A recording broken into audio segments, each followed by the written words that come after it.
Joining me now, Alex Klenman of Azincourt. Before we get started, what's your symbol? What exchange are you on? We're on the TSX Venture, and the symbol is AAZ, or AAZ, as my Canadian friends like to say. Yes, AAZ. We've had this conversation before, but I think that it's worth going back and talking about Azincourt. Primarily, you're focused on uranium. Yes.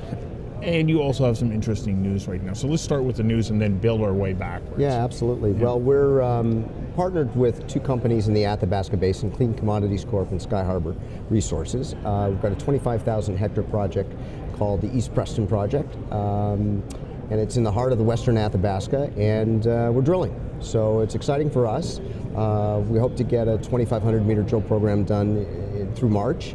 And we'll see where it goes from there. But we're just starting to scratch the surface of a big project. So what happened? All of a sudden you're moving up and drilling is underway. You've had a few developments here. Yeah, appropriate funding. Yeah. That's the easy way to say it. Yeah. You know, a lot of juniors can get ahead of the horse and announce drill programs or start a drill program before they're actually ready to do it. We wanted to make sure we were fully funded on that side. And we are now. We've got some big partners in the deal, so we're excited to get the drills turning. Are you in a position to share who your partners are? Well, yeah, sort of. You know, L2 out of Brazil put some money in the deal.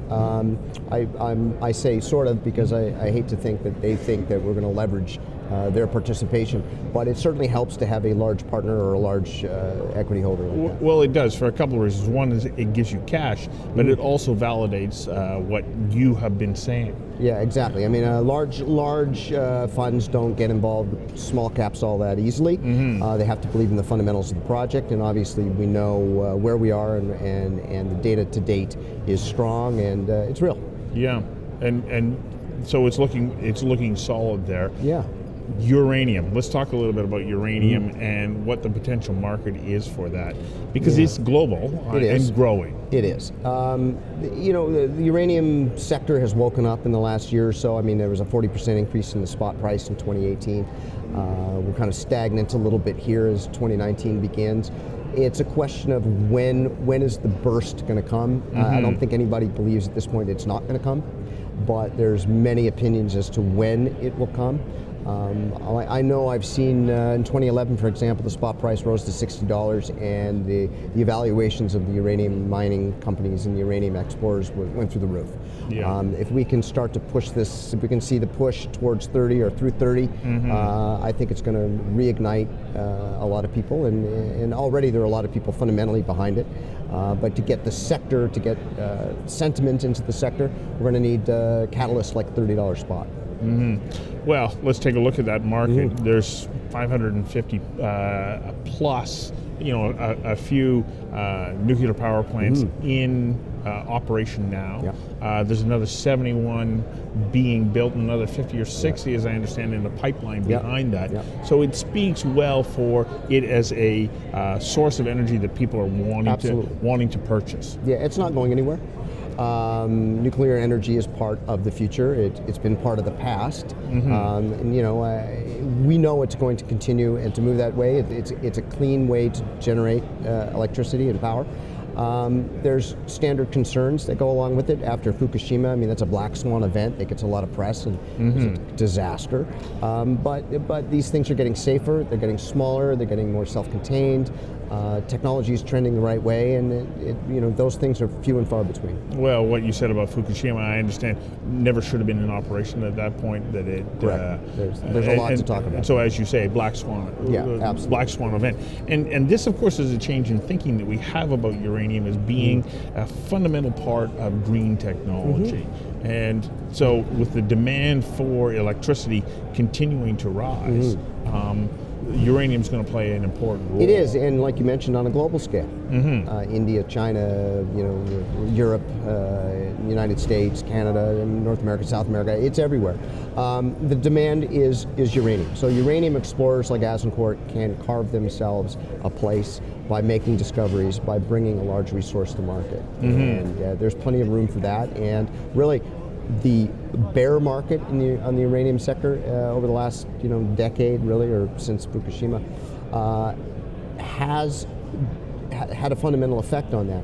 There's just not enough companies anymore out in this space. So it's consolidated to the point where there's really just 2 dozen or 3 dozen companies operating, and that again, it's sort of a ground floor opportunity for a small company like Azincourt. Well, and I think that when we think about the future, we have a tendency to like look across the Pacific to China, Asia, and of course a little further into India. But let's not forget the United States, and we're perfectly positioned here in Canada to be able to supply that market. We could. There's some legislation on the U.S. side that's working in favor or against. But well, that'll depend on how trade deals go through and get negotiated, of course. But not dependent on the U.S. market in any way, shape, or form. I mean, it's a global thing, and really there's some major companies in Canada who operate here, who are well set up for what's to come. So, positive news out of Athabasca, but you're also in Peru. Yes. Let's talk about what your project is in Peru. Yeah, we've grabbed something called the Escalera group. There's about 7,500 hectares in Picotani Plateau, which is a volcanic area with really a polymetallic feel to it. There's a lot of different types of deposits, different metals and things up there. We grabbed the property primarily on some historical results, sampling results. We went and did a sampling program last winter. Came back fantastic. We've got uranium at surface. We're going to continue to see what we have there, but it's nice to get a decent sized land package at what we think is the beginning of a bull market here. At some point it'll turn to bull phase, and be nice to have that package in our back pocket. Well, and let's also talk about Peru as a mining jurisdiction. You think, okay, South America, Chile, maybe Argentina, but Peru mining has been core to the to the economy of Peru for a couple of hundred years. Well, it's like I say, a mineral-rich country. There's challenges in any environment globally. Forces for and forces against wherever you go.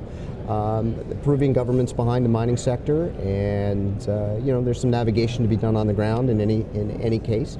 But we're happy to be there, and we've got lots of contacts, and we're moving forward. So, but I also understand that you're looking at lithium as well, and you say let's talk about uranium because of course it is an essential element in the green economy. But you're also in the lithium space as well, and I think for anybody who might be looking at you as an investment vehicle for their money, wants to know that that you've got other opportunities there that are once again addressing this exploding need within the green economy. Well, we expanded the company in 2018 by including lithium in our project base. It's been a challenge where we had properties or have properties in Manitoba to get drills going, but the numbers are there. The projects have tons of merit, so we're pleased to be in that space. We're looking for other lithium assets to add. Part of our corporate mission, if you will, is clean energy. Clean power, so we're open, we're looking, and we'll continue to add where we think it's reasonable to add. Well, lithium's an interesting market to be in because if we look between 2016 and 2018, the price for lithium doubled, and the expectation for the demand for lithium over the next 9-10 years is that it will triple the requirement for lithium because we're moving more and more into electric vehicles in addition to every other battery-powered device that we have. Battery grid technology and so forth. Really what happened in 2018 was basically a bull run, a manic lithium market, and at the end of the first quarter, Morgan Stanley out of the U.S. issued a report, and that report called for a glut in supply, and it basically killed the lithium market overnight. Whether or not there's any merit to the report is a matter of debate. But we see that lithium's coming back. The price is strong. Demand will be there long term. We know that. Yeah, it's not going away. No, getting appropriate supply to market is a whole other challenge.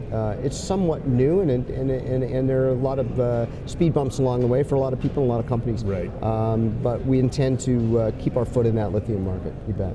So for people who do not have a history with Azincourt, tell us a little bit about the team.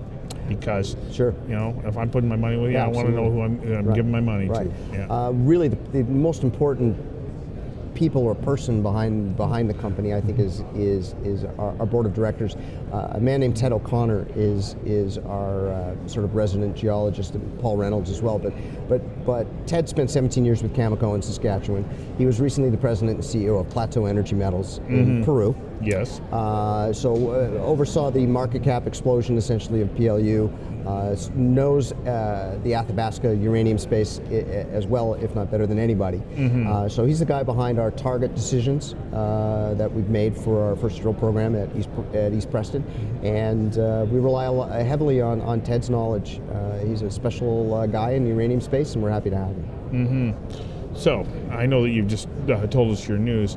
Next steps now over the next couple of months. Sure. What should we be looking for? Yeah, no, we're going to expand our target base. East Preston is 25,000 hectares, which I mentioned. Yeah. The northern half has had a significant amount of work in terms of geochemical and geophysical surveys. So we've determined our target base on the northern half, but we just ran a airborne geophysical survey on the southern half.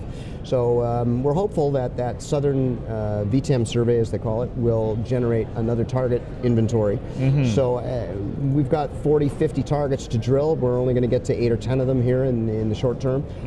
So it's, again, we've reached the phase now where we're going to drill something, and if we can get a sniff along the way, then it'll classify itself as a discovery, and Azincourt will be seen in a different light.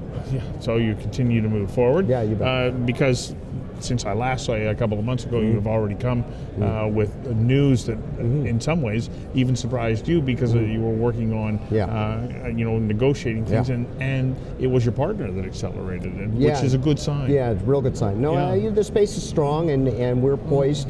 We're set up to go. Yeah. Drilling is critical. It's a different phase in the life of a junior. Yeah. So we're going to focus moving forward on getting as many holes down at East Preston as we can, and we think there's something special there. Well, I always enjoy how enthusiastic you remain about the project, and it speaks to the Even value of it. with the time difference between Vancouver and Toronto.